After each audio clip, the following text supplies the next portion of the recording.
Was that the one that we messed up or the one that we did not? Well, yeah, you kind of messed up. KPJ took a mid-range shot, but the next possession, Christian in the lane, next possession, Christian through. Yeah, we were trying to get Christian in the pick and roll and let him and Kevin play together. They were both playing well, and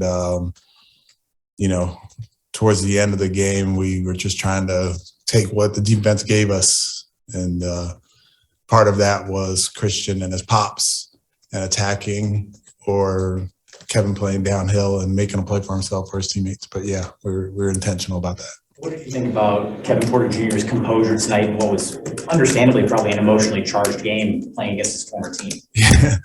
Yeah, you saw his first shot. It went. It was a three. It went in. It went off the glass, but it went in. But yeah, he showed a ton of composure, and like what we were talking about prior to the game, as far as him being too hyped up for the game, I didn't see that. I saw him play a composed game, and I saw him play a game like a solid point guard game where he was making plays for himself and getting downhill, taking advantage of his size at times, but also making plays for his teammates. He ended up with 7 assists and 2 turnovers, so that's really good. And then, as he has been doing, those dagger threes down the stretch are always good for our group as well. What did you think about the composure your team showed late after they were able to cut it to 3 there? Yeah, I mean, KJ Martin came up with a big offensive rebound that was huge for our group.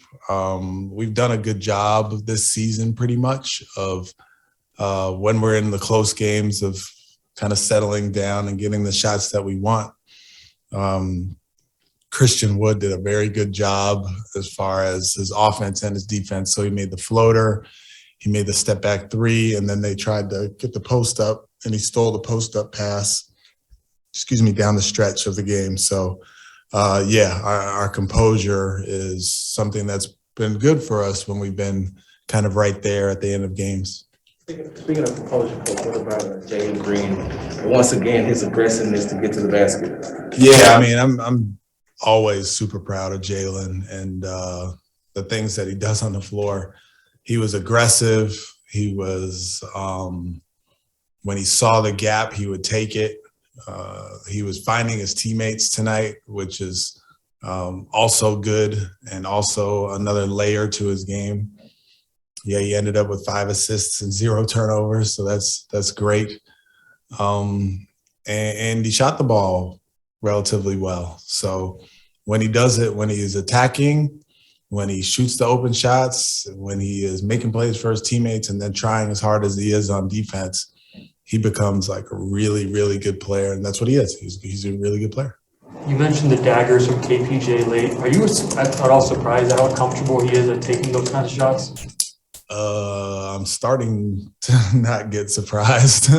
It's I knew he was going to shoot it for sure, and I had called the play for there to be a pick and roll, but then he saw that he had a mismatch, so he just kind of went to it. But yeah, he's proving that those are moments that he is not afraid of, and he missed the Laker one, but since then he's made pretty much every other one. You mentioned recently that you didn't quite feel comfortable with Christian Wood and Albert Shingun on the floor at the same time, but we saw that duo out there tonight, and Alp finished a team high plus 20 in the minutes that he did play. What did you see out of that pairing?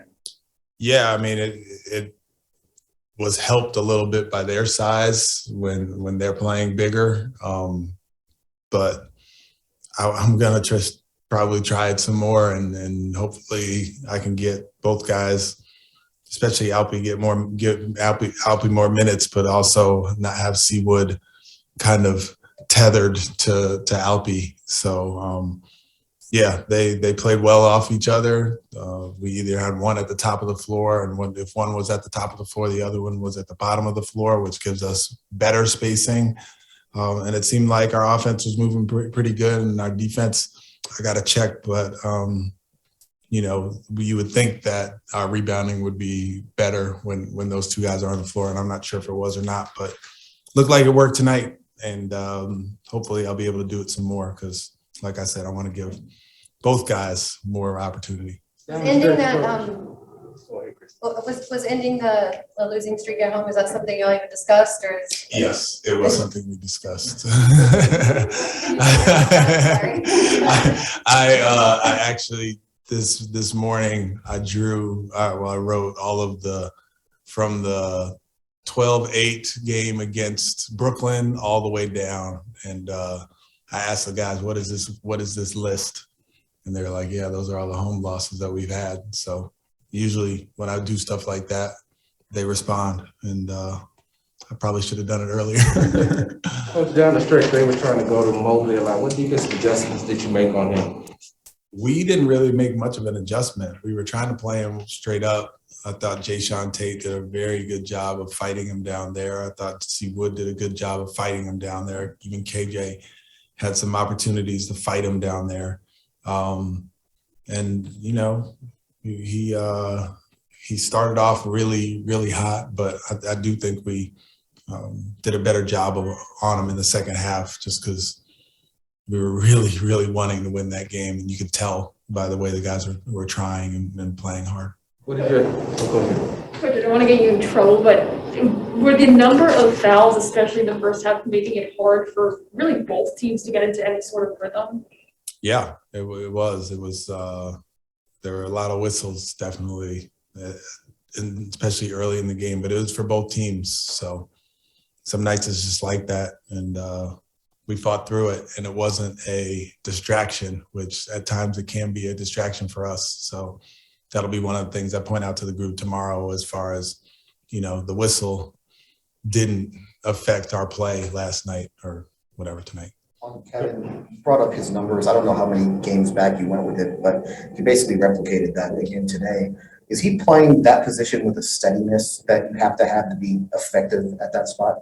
Yeah, he is. He's picking and choosing his spots. He's making plays for his teammates.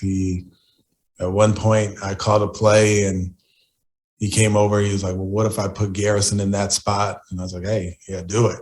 And he did it, and the play worked out. And I was like, that's smart. That's good basketball. So he's growing and learning. And that steadiness is and consistency is important, because it leads to steadiness and consistency in your team when your point guard is like that. You ever see so much conversation during a game between two teams? Just chatting away. I don't know. No, I didn't even really notice it, to be honest with you. There was JB and I were talking from time to time at some of the craziness that was going on, but I didn't really notice it. Coach, you have a really good rookie on your team. What is your assessment of Evan Mobley? He's a good basketball player. He's good. I like our guys. I like Jalen. I like Alpi. I like Josh, and I like Oops. But he's good. How big is a night like this for Jalen to just have moving forward to help kind of boost his confidence and get him back into a really solid rhythm? That's a good question. I mean, I don't think Jalen has ever lacked confidence. There's times where he kind of wavers as far as like his shot making and stuff, but he doesn't stop being aggressive. He doesn't stop trying to make plays. He doesn't stop on the defensive end. So yeah, tonight he was really good. He was really, really good. But as far as his confidence is concerned, to me, his confidence stays pretty much in the same spot.